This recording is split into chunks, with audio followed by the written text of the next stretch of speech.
अब बात gender equality यानी कि लैंगिक समानता की। क्या आप दिखावा छोड़ सही मायनों में असली जेंडर इक्वेलिटी के लिए तैयार हैं?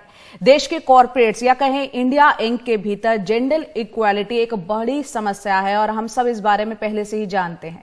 इस बात के समर्थन में काफी डेटा भी है। इसके अलावा हालिया रिसर्च बताती है कि ये समस्या कितनी बड़ी है।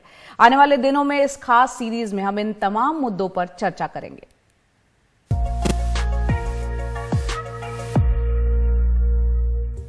Dear India Inc. We all love our Excels and PPTs. चलिए तो शुरुआत डेटा से ही करते हैं। 64%. When an Indian woman retires from the workforce, she will have accumulated just 64% of the wealth saved by men. 28%. India में काम करने वाली औरतों को मर्दों से 28% कम तनख्वाह मिलती है। 16.1%. Well, that's the rate at which female labor participation fell in India during the pandemic. 5.5 hours. That's the amount of time working women in India put in for unpaid labor compared to 1.5 hours by some men.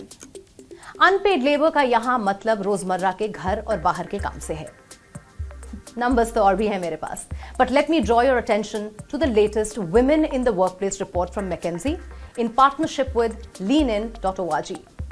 It is the largest comprehensive study of the state of women in corporate America, which is not just geographically far from us, but very far even when measuring equity for women at the workplace. लेकिन फिर भी इस report में कई ऐसी बातें हैं जो इंडियन इंक को भी सुननी चाहिए। रिपोर्ट सबसे पहले एक ग्रेट ब्रेकअप की बात करती है। क्या है ये breakup? It says, women are demanding more from work. They are leaving their companies in unprecedented numbers to get it. लेकिन जॉब छोड़ने पर वहां उन्हें दूसरी अपॉर्चुनिटीज मिलती हैं।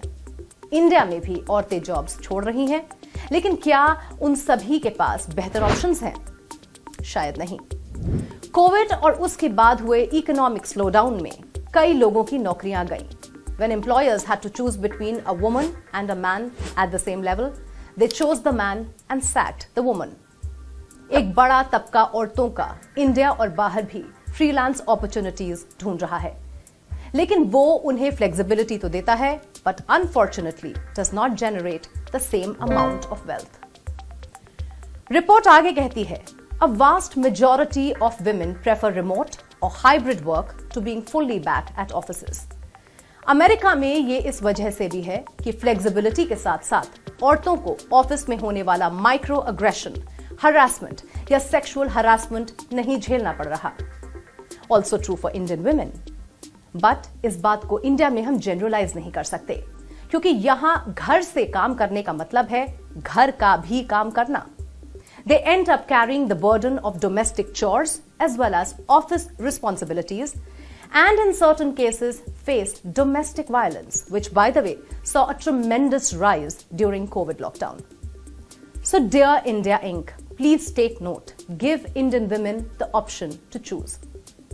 McKinsey रिपोर्ट फिर कहती है कि तमाम कोशिशों के बावजूद सी स्वीट यानी टॉप लेवल लीडरशिप में 4 में से एक ही पोजीशन पर एक वुमेन एग्जीक्यूटिव है। ये नंबर हमारे यहां और भी कम है। Women hold only 15% of C-suite roles in India, far below the global average of 25%. Listed companies के हर बोर्ड में एक महिला डायरेक्टर का होना जरूरी है, लेकिन अभी भी क्या कंपनीज ये कर रही हैं? नहीं। कंपनीज इस रूल को पूरी तरह से फॉलो नहीं करती हैं, या फाइन्स भर रही हैं, या फिर उन्होंने फ्रेंड्स और फैमिली सर्कल्स में से ही एक महिला को टोकन पार्टिसिपेशन वाली मेंबरशिप दी है विदाउट एनी रियल राइट्स। ऐसा क्यों India Inc? The report then talks about the broken rung. It says, for every 100 men promoted from entry level to manager, only 87 women are promoted. और India में ये number और भी high है। LinkedIn Opportunity Index 2021 claimed that 85% of the Indian women they interviewed said they missed out on a raise or a promotion because of their gender. कई employers के लिए 28 से 35 वाला ब्रैकेट रेड फ्लैग बन जाता है। ये लीकी बकेट ब्रैकेट है। यहां ये अज्यूम किया जाता है कि इस एज ब्रैकेट में औरतें या शादी करेंगी या फैमिली स्टार्ट करेंगी और उसकी वजह से काम को इंपॉर्टेंस नहीं दे पाएंगी। हाँ, ये अलग बात है कि कभी किसी आदमी के लिए ये अज्यूम नहीं किया जाता। Let's talk about the maternity benefit law in India. Well, it is well intended but comes with its own sense of complications. It sometimes acts as a deterrent to hire women. ये तो वही बात हो गई कि prevention of sexual harassment office में कैसे करें, औरतों को हायर ही नहीं करते हैं, और मैटरनिटी बेनिफिट्स ना देना पड़े तो उस एज ग्रुप की औरतों को भी हायर नहीं करते हैं। हाँ, men of all age groups are fine to hire. Report में आगे कहा जाता है, there is a growing gap between what is expected of managers and how they are trained and rewarded. Women employees की upskilling और mentoring नहीं की जा रही है। Diversity inclusion initiatives के होने के बाद भी mindset में change नहीं देखा जा रहा। Diversity कोटा के ताने जरूर सुनाए जाते हैं, और तो और जूनियर विमेन एम्प्लॉइज को बहुत कम रोल मॉडल्स देखने को मिलते हैं, जिसकी वजह से उन्हें लगता है कि उनका करियर भी मिडिल मैनेजमेंट तक ही रहेगा और आगे नहीं बढ़ पाएगा। इंडिया में एक और यूनिक सिनेरियो देखने को मिल रहा है।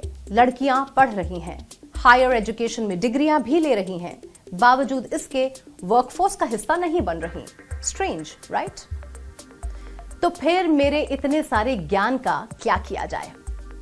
आने वाले दिनों में हमारी इस खास सीरीज में हम एक एक करके इन सभी मुद्दों को उठाएंगे। घबराइए नहीं, सॉल्यूशंस भी देंगे।